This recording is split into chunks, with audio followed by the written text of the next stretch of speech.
this kind of modern definition of intimacy, right? Into me, see. Because I come to you, and I don't just want you to give me advice. I want you to look at me in the eyes. Understand me fully. I want you to respect me, value me, validate me, reflect back to me.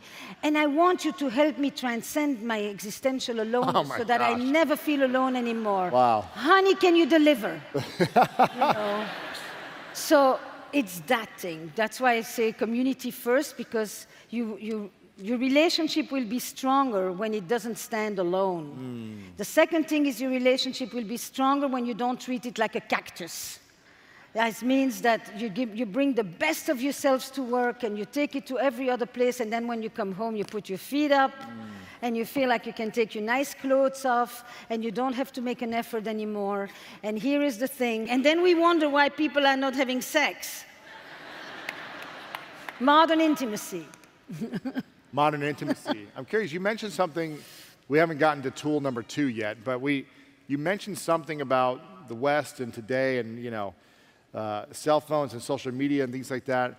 But you also mentioned, I think you mentioned religion and God at one point. Yep. How important, you know, do you feel is religion or having God in the middle of a relationship for the Western society to thrive? Do you see relationships that have that thrive better than a lack of God or religion or some type of spiritual practice? In traditional societies, but they may be right here. This is not just like you have to travel far for that. Religion is a central hierarchy that tells you how to believe, how to act, how to react. It gives you the steps. Relationships in that culture are usually organized around duty and obligation. Religion doesn't ask you, what do you feel like doing, honey? You know, religion tells you what to do. And religion then helps you with 3 most important pieces. One is, how do you make sense of the unintelligible? Every religion deals with that. The second thing is, religion helps you deal with suffering. Not that you won't suffer, but how to bear it. And the third thing that religion helps you with is evil. Why do people act in ways that are so harmful to others? Every religion does this, and so does every social structure. It may have a God in the midst of it, or it may not. But this thing about the soulmate on an app, when you think about what is it that people mean by the one and only, that's the soulmate, is that today, and you tell me if that's not religious, I want to experience with you wholeness, transcendence, belonging, meaning, and ecstasy. Everything that we used to look for in the realm of the divine. So we still are no less religious. We just don't call it like this, and we don't look for it in the same place. But psychedelics and everything else included, we may call it spirituality, but fundamentally, these are basic human needs, and we will look for them either here or there, but the needs won't change. Yeah, okay. Make sense? Makes sense. You have a lot of your work around eroticism lately has been inspiring a lot of people. I'm curious, are people having less sex and are being less intimate with their sexual connection as well, and less eroticism in general? And if so, is that just because they're so addicted to phones and they're tired and exhausted, or not present? In most theaters I go, there's a lot of bad sex. Which means the issue about having sex doesn't mean it's a good experience. You can have plenty of sex and feel nothing. And you can do very little and feel a ton. So I don't want to answer the question with, are people having less sex? Because people have done sex for centuries and had miserable experiences. Yes. Women know that. Okay.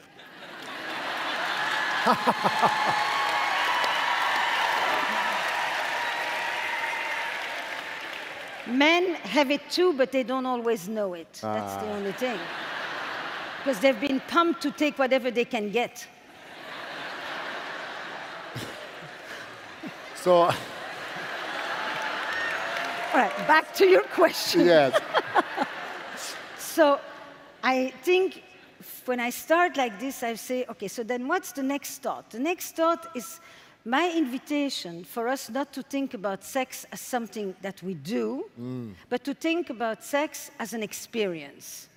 To not think about performance and outcome, but to think about sex is a place you go. It's a trip you take. You take it inside yourself, with another, with others. And so then the question is, where do you go? What do you want to experience there? What parts of yourself do you connect with?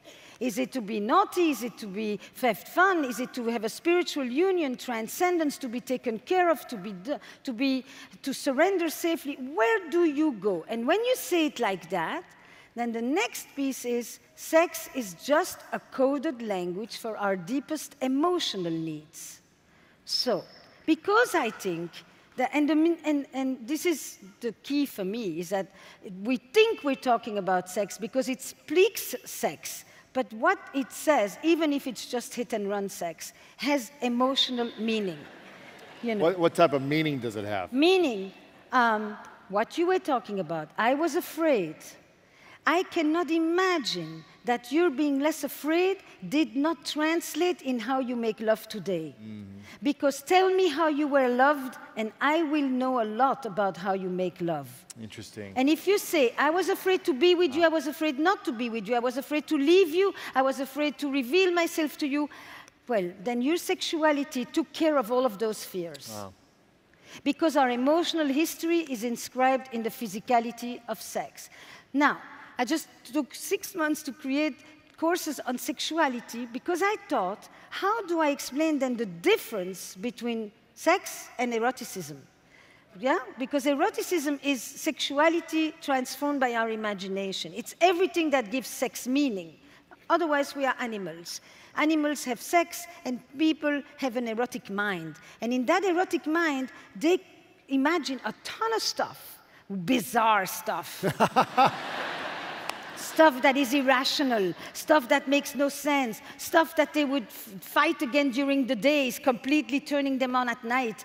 I mean, that erotic mind is the most fascinating organ that exists in us. Why do humans do that so much? But we don't know. And why is it that the thing that gets you completely excited is the biggest disgust for the other? I mean, it's one of the, I mean, there's a reason you become a sexologist. It's fascinating, right? To figure that out, to understand how play, how the power of our imagination takes care of our fear, our inhibitions, our wounds, our longings, and turns them into a coded language like dream, you know, and through which you can, it's like when children play, you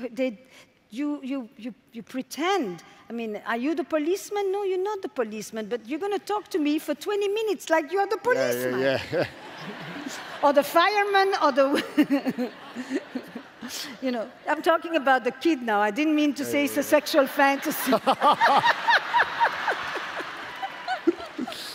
Oh, man, I know what your fantasy is. You know. You're going to go to Vegas, get the strip tails, let's go, you know? So the goal is, how do you help people not have more sex, but feel more in sex? Be more present, be more engaged, experience fun, feel loved, feel desired, feel wanted. This is the idea. And all of those things, be more curious and not just a foregone conclusion. That is training people to feel alive, vibrant, vital. That's the erotic. I think that our society has spent a tremendous amount of attention to how you get people to get it done. And they have found somewhat of a solution for the dudes, and they are on a quest to find that little pill for the women. But female sexuality is defying any pill for the moment, and they can't get her to get the female Viagra so that she will just get it done.